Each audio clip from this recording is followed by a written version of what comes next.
नमस्कार मित्रांनो, स्पर्धा परीक्षा मराठी या चॅनलमध्ये आपले स्वागत आहे। फेब्रुवारी महिन्यामधल्या चालू घडामोडीवरचा हा आपला 11वा व्हिडिओ आहे। यापूर्वीच्या सगळ्या व्हिडिओची लिंक खाली डिस्क्रिप्शन बॉक्समध्ये दिलेली आहे, त्यावर क्लिक करून तुम्ही यापूर्वीचे सगळे व्हिडिओज पाहू शकता। व्हिडिओ आवडले तर व्हिडिओला लाईक करा, चॅनलला आतापर्यंत सबस्क्राइब केलं नसेल तर चॅनलला सबस्क्राइब करा। आता आपण आजचा व्हिडिओ सुरू करूयात।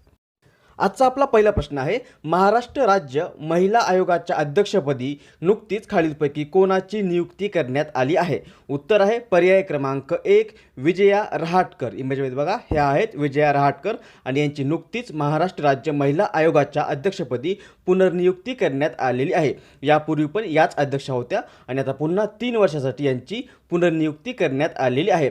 हा जो महाराष्ट्र राज्य महिला आयोग आहे, हा महाराष्ट्राचा एक वैधानिक मंडळ आहे आणि हे महिलांशी संबंधित विविध प्रश्नांवर काम करण्याचं कार्य करतं आणि याच्या अध्यक्षपदी नुकतीच विजया रहाटकर यांची पुनर्नियुक्ती करण्यात आलेली आहे। उत्तर आहे पर्याय क्रमांक 1। पुढचा प्रश्न, खालीलपैकी कोणत्या देशातील विद्यार्थ्यांना भारतातील नामांकित शिक्षण संस्थेत शिक्षण मिळावे या उद्देशाने भारतातर्फे महात्मा गांधी शिष्यवृत्ती दिली जाते? उत्तर आहे पर्याय क्रमांक 3 श्रीलंका। श्रीलंका या देशातील विद्यार्थ्यांना भारतातील नामांकित शिक्षण संस्थेमध्ये शिक्षण मिळावे या उद्देशाने ही महात्मा गांधी शिष्यवृत्ती दिली जाते। ही जी शिष्यवृत्ती आहे ती 2 वर्षासाठी दिली जाते। प्रत्येक वर्षी सध्या जवळपास 30,000 रुपये आर्थिक मदत या विद्यार्थ्यांना म्हणजे श्रीलंका या देशातील विद्यार्थ्यांना दिली जाते भारतामध्ये शिक्षण घेण्यासाठी। उत्तर आहे पर्याय क्रमांक 3 श्रीलंका। पुढचा प्रश्न, अमेरिकेतील 911 या आपत्कालीन हेल्पलाईन क्रमांकाच्या धर्तीवर भारतात डॅश डॅश हा आपत्कालीन क्रमांक सुरू करण्यात आला आहे? उत्तर आहे पर्याय क्रमांक 4 112। अमेरिकेमध्ये सध्या 911 हा एकच आपत्कालीन क्रमांक आहे, ज्या क्रमांकाच्या मदतीने किंवा आधारे तेथील नागरिकांना सर्व प्रकारच्या आपत्कालीन परिस्थितीमध्ये मदत केली जाते आणि त्याच धर्तीवर भारतामध्ये सध्या 112 हा नवीन आपत्कालीन क्रमांक सुरू करण्यात आलेला आहे।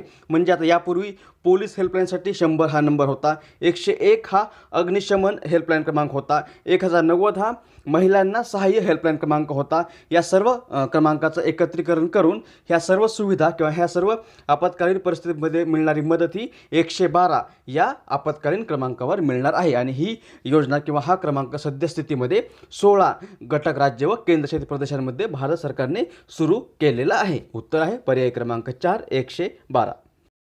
पुढचा प्रश्न, खालीलपैकी कोणता देश नुकताच जागतिक सौर संघटनेचा 73वा सदस्य देश बनला आहे? उत्तर आहे पर्याय क्रमांक 3 सौदी अरब। सौदी अरब हा देश नुकताच जागतिक सौर संघटनेचा 73वा सदस्य देश बनला आहे। ही जी जागतिक सौर संघटना आहे हिलाच इंग्लिशमध्ये ISA इंटरनॅशनल सोलार अलायन्स असं म्हटलं जातं।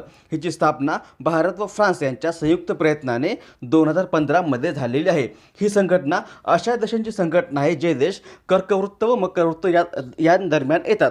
या देशांमध्ये सर्वात जास्त सूर्यप्रकाश पडत असल्यामुळे या देशांना सौर ऊर्जेचा वापर करण्यास प्रोत्साहन देणे व त्यांना एक व्यासपीठ मिळवून देणे या उद्देशाने 2015 मध्ये या जागतिक सौर संघटनेची इंटरनॅशनल सोलार अलायन्सची स्थापना करण्यात आलेली होती आणि या इंटरनॅशनल सोलार अलायन्सचा नुकताच सौदी अरब हा 73वा सदस्य देश बनलेला आहे। उत्तर आहे पर्याय क्रमांक 3।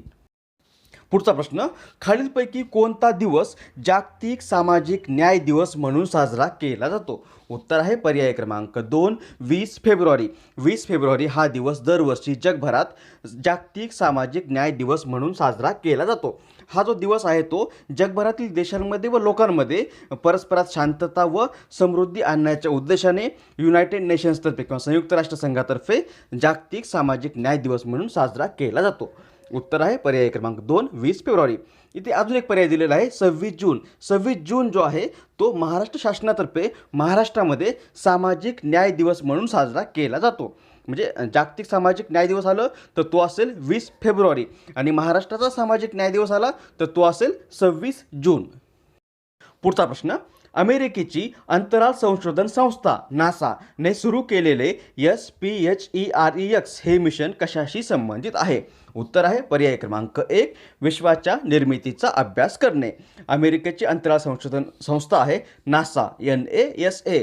याच नासाचा लॉंग फॉर्म आहे national aeronautics and space administration. या नासाने हे नवीन मिशन सुरू केलेलं आहे विश्वाच्या निर्मितीचा अभ्यास करण्याच्या उद्देशाने।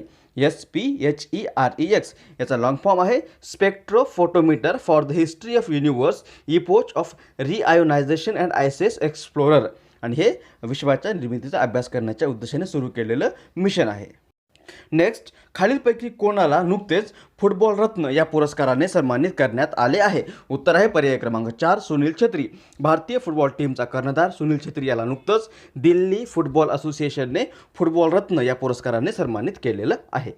आणि आता कालच्या व्हिडिओमध्ये विचारलेल्या प्रश्नाचं उत्तर. कालच्या व्हिडिओमध्ये आपण प्रश्न विचारला होता, खालीलपैकी कोणता दिवस आंतरराष्ट्रीय बाल कर्करोग दिवस म्हणून साजरा केला जातो? याचं बरोबर उत्तर आहे पर्याय क्रमांक 3 15 फेब्रुवारी. 15 फेब्रुवारी हा दिवस 2002 या वर्षापासून दरवर्षी आंतरराष्ट्रीय बाल कर्करोग दिवस म्हणून साजरा केला जातो.